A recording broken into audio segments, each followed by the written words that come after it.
Notre histoire commence en mai 2007. Nicolas Sarkozy vient d'être élu président de la République française.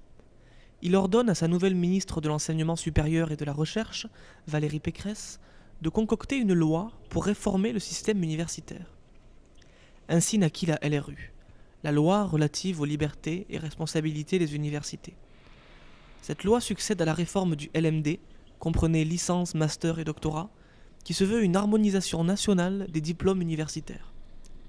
La LRU, aussi appelée loi Pécresse, a pour but de recourir à des fonds privés pour financer des travaux dans des universités en manque de budget. Pour ce faire, le gouvernement de l'époque a recours au PPP, partenariat public-privé, avec pour volonté de rendre aux universités leur autonomie. Une autonomie qui mêle donc service public et investissement privé. Contre cette loi, il y a eu de nombreuses manifestations qui n'ont pas empêché qu'elle soit adoptée le 10 août 2007. Qu'en est-il aujourd'hui, en 2015 ?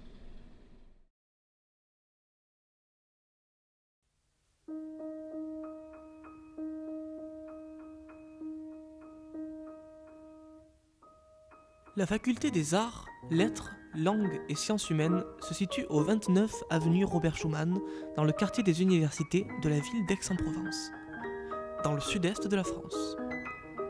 Cette ville est composée de 110 000 habitants, dont une grande partie sont des étudiants. Pour entrer dans cette faculté, il y a 3 possibilités. 2 possibilités. En passant par la faculté de droit, située elle aussi avenue Robert Schuman, en passant par le chemin du moulin de Testas. Cette université est un véritable microcosme, une ville qui regroupe 14 000 habitants dans différents espaces. Le bâtiment principal, la cafétéria, la scolarité, les préfabriqués, le théâtre Antoine Vitez et sa roulotte, la bibliothèque universitaire, la maison de la recherche et le parking. À chaque étage, il est possible de voir ce parking. Au rez-de-chaussée, au premier, au deuxième, au troisième, au quatrième, au cinquième et même au sixième. Le grand hall représente le centre névralgique de ce microcosme. On y trouve le bureau de la vie étudiante qui a déménagé cette année. Dans le hall, une rampe. Pour aller aux toilettes, vous avez le choix. Des montées, des descentes, des escaliers et des pentes. Des chemins ressemblent à des rues, mais sans panneaux indicatifs. Tous les matins, des pigeons et des formules petit déjeuner à 2 €. Sur les troncs fraîchement découpés, des poubelles. Et au-dessus des grillages, des balcons. Les étudiants sont des humains femmes, des humains hommes, et des deux. Ils fument, mangent, discutent, rigolent, ils étudient.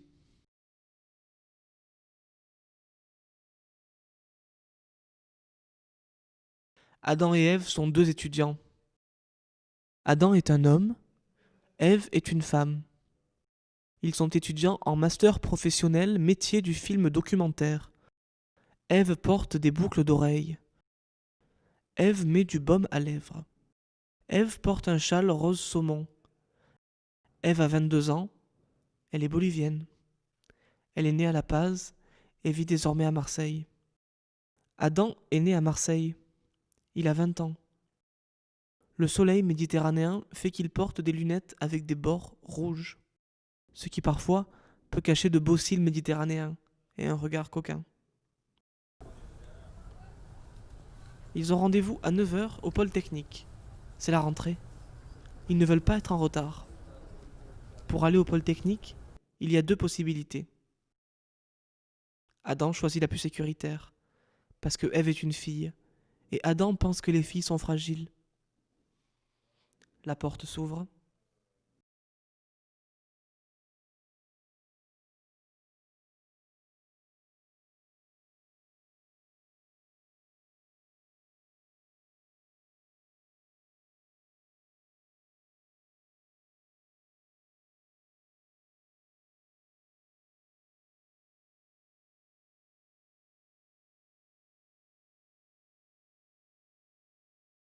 peut-être qu'Adam et Ève sont trop naïfs.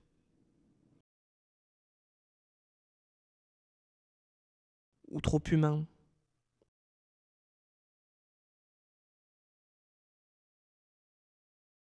Et pourtant, aujourd'hui, je vais à la fac. Qu'est-ce que c'est être étudiant au XXIe siècle? Humain ou machine? Humain déguisé en machine? Où sont passés mes rêves d'enfant?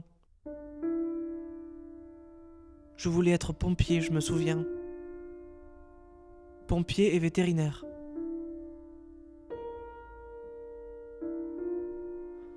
Et pourtant, aujourd'hui, je vais à la fac. Je prends l'entrée rue du Moulin de Testas, je passe à côté de la BU, je rentre dans le grand hall, je monte les escaliers, je cherche ma salle de cours et je trouve un mur.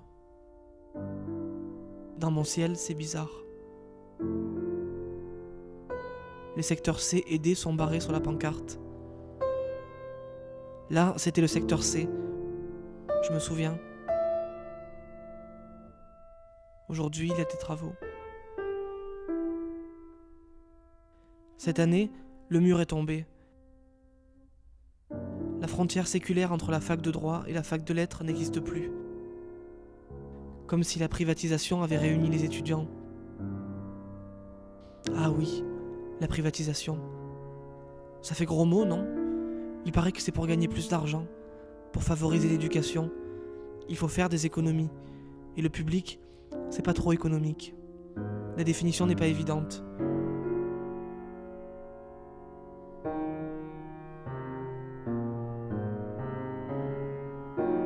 Nous y voici, à la roseraie.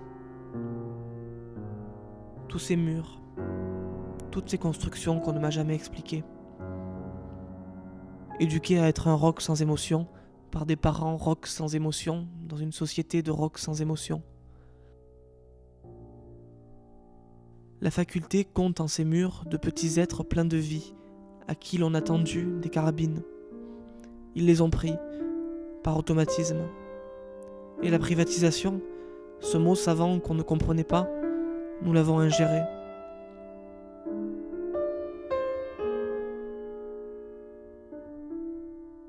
Cet argent, ces petits bouts de papier et de ferraille que nous mettons dans nos porte-monnaies comme des petits bouts d'espoir, comme des parapluies de fortune.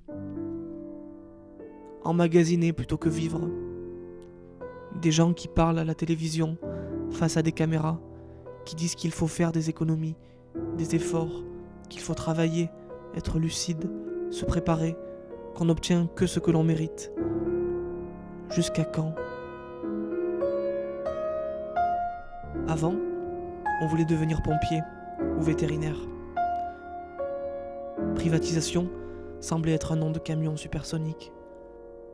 Le soleil se lève encore ce matin.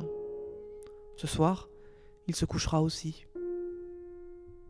Et pourtant, aujourd'hui, je vais à la fac. Je croise des visages, j'enchaîne les pas. Je fais celui qui est un roc. L'avenir, comme il semble terne, incertain, si l'on marche seul sur ce chemin. L'échec d'une parole qui a trop parlé, l'échec d'un mental qui a trop pensé. La solution,